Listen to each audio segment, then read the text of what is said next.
emociones se degradan, porque si algo no te agrada lo transmites en cada parrafada. Bien, tu experiencia anclada, pero que no conoce arma una imagen errada. Cuando lo ve le pone caras sin decirle nada. Rabia falsa es alimentada, batallas inventadas que provocan matrizada, quebrajada. Gente consciente partida en tajada por lo que dijo, lo que no dijo, lo que no hizo, cómo lo hizo. Valoremos lo bueno y dejemos de juzgar.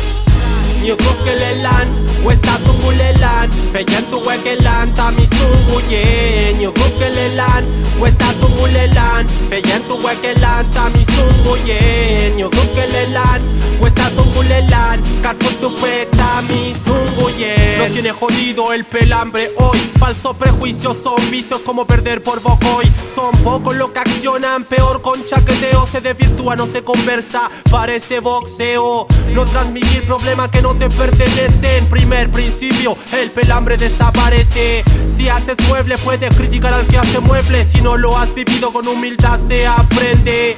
Cuidarse sus palabras es regla clara. El que escupe para arriba le puede llegar en la cara.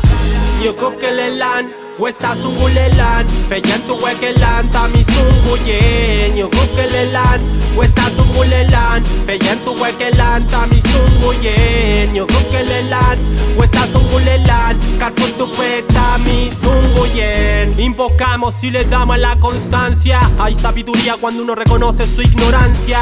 Pelambre por pelea, por envidia, por mala experiencia. Menos jueces, dejemos de dar sentencia. Erramos todos los días, no tenga miopía mental. Cuidar su lengua hoy día es fundamental. Puedes quedar tranquila y solo tú quedas mal. Quien te valora te critica de frente y te halaga por detrás.